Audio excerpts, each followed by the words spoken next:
Hello to all my story lovers. Welcome back in Storytime channel. Today's story name is The Clever Goldsmith, written by the Swapna Datta and taken from the book Indian Folk Tales. I'm Pallavi, reading interesting stories for you. Before go to the story, please like, share and subscribe. Now let's go to the story. Once upon a time, there lived a king who was very proud of his intelligence. He believed there was no one in the kingdom who could cheat him and get away with it. He said it to his ministers one day. Everyone agreed except one. He kept quiet. The king was surprised. "Why are you silent?" he asked. "Do you not believe that it is impossible to cheat me?" "No, sir, I do not," said the ministers. "It may be true of others, but I know for certain that some goldsmiths always cheat their customers, even in our kingdom." "I do not believe it," said the kingdom. "I shall send for all the goldsmiths and talk to them myself." "Sir, surely you do not accept them to admit it, even if it is true," cried the other ministers. "Don't worry, I know how to handle them," said the king. He sent for the goldsmiths in the kingdom the very next morning. The goldsmiths who arrived were surprised and wondered what it was all about. "Why has he called all of us?" asked one of them. "Is there a royal wedding or a coronation which has been fixed all of a sudden? Perhaps the queens are tired of their old jewelry and want us to cast them in a different mold," suggested another. "No," said the third. "The queens always send for us directly. This has something to do with His Majesty. I think it is because he wants to send a special gift to some other kingdom and wants the jewels in a hurry," said another. "It is no use guessing," said Madan, the youngest of them all. "I am sure His Majesty will tell us what it is all about." The king came into the room.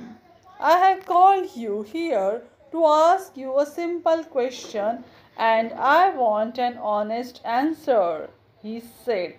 "If I were to give you some gold to make a thing, would it be possible for you to take away any of it without my knowing, even if you are working under supervision the whole time?"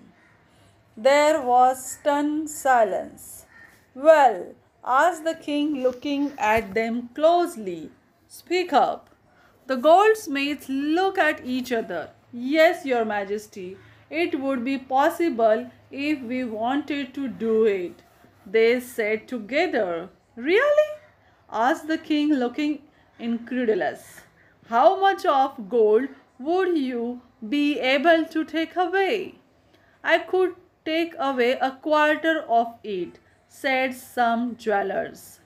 "I could manage to take away half," said some others.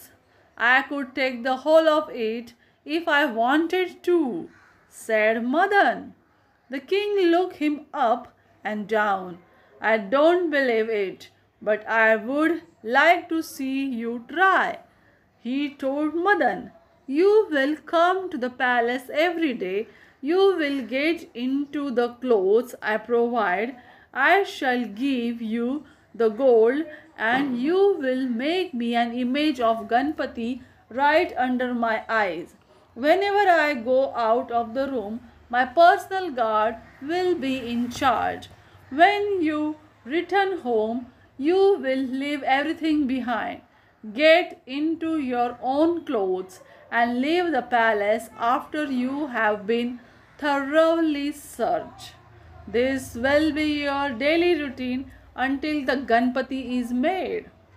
Very well, sir, said Madan. Do you still think that you can manage it? Asked the king. I am sure I can, said Madan. If you are really able to do as you say, you shall marry my daughter and have half my kingdom, said the king. If you fail, I shall banish you from my kingdom forever. So be it, sir, said Madan cheerfully. Remember, you will be watched every single moment by me or my guards, said the king. Don't be crazy, Madan, said the other goldsmith. You know you cannot do it. No one can under such strict supervision. I can do it, he said confidently. Madan came to the palace early the next morning. He got into the plain robe, took a gold and set of instruments and started work. He was surrounded by the royal guards throughout the day. The king also sat there most of the time. Madan worked away carefully, melting, chiseling, and hammering away. He did not mind the audience at all. After a day's hard work, he got into his own clothes after handing out everything to the king's men and went back home.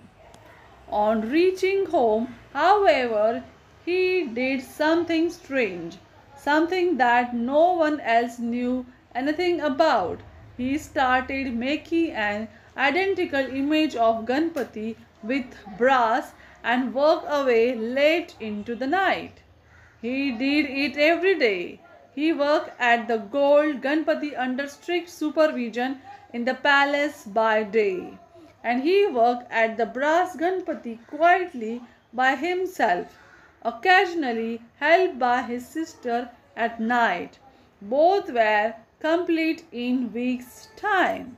On seventh evening, Madan held up the completed gold Ganpati for everyone to see. Is it complete? Asked the king eagerly. Not quite, sir, said Madan. I have to keep it submerged in a pot of fresh curd the whole night and polish it the next morning. It is very important. Really? Asked the king, amazed.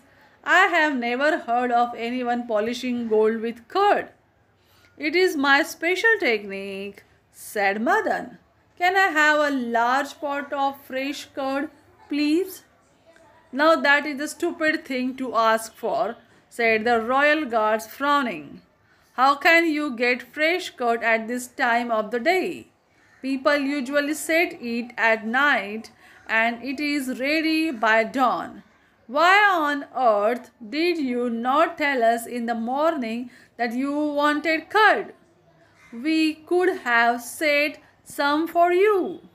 I forgot, said Madan. Can you not buy some in the market?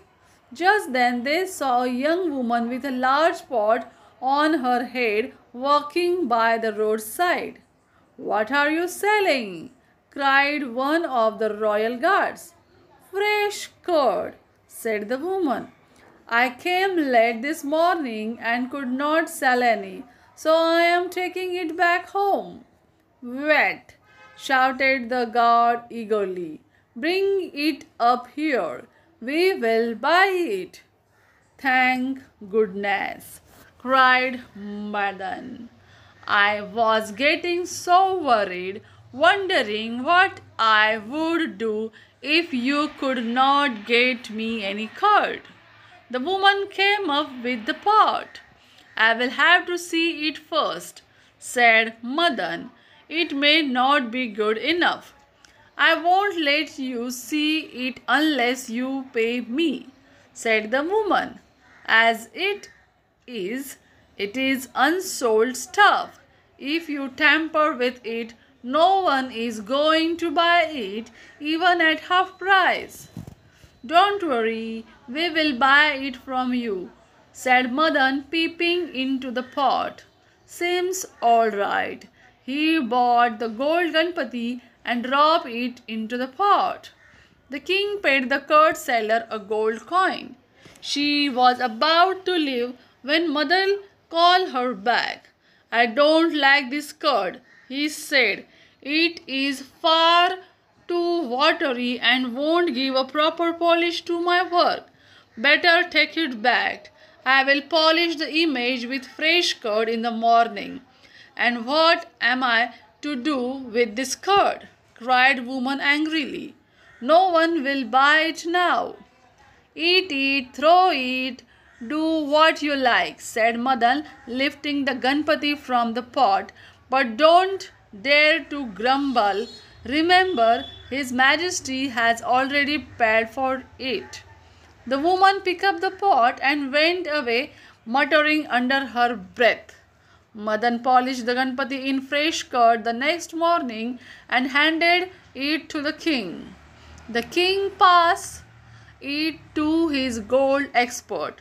Check and see how much gold he has managed to remove from this, he said. The expert examined it carefully. He frowned and examined it again and again and again. What is it? Asked the king impatiently. Your Majesty, there is not a single atom of gold in this. How can that be possible? Cried the king incredulously. I gave him the gold myself and he made it in my presence. I have not allowed him to take a single thing from this room. I don't know how he managed it, but this Ganpati is made up of pure brass. There is no gold anywhere, said the expert. Amazing, cried the king. I told you I could do it, didn't I? Said Madan, smiling. Finally, the king asked Madan how he had managed to fool them. Are you sure you won't punish me if I tell you? Asked Madan. Word of honor, I shall not, assured the king. Madan told him the story. The woman selling curd was none other than Madan's sisters, who had come there just at that time. The brass Ganpati that Madan had made during the night was already hidden in the curd when she brought it to the palace. Madan had simply dropped the gold Ganpati into the curd and taken out the brass one. The king was taken aback and then burst out laughing. Well, well, you are a smart lad. It was clever of you to have fooled us all like this. I never thought anyone could get the better of me, but you have proved me wrong. Madan was married to the king's daughter as promised. He was also given half the kingdom. And once he became the king, Madan never tried any of his tricks again and came to be known as one of the best kings in the kingdom, keeping all his people happy. This is the end of the story. Do you like it? Then comment it and subscribe our channel.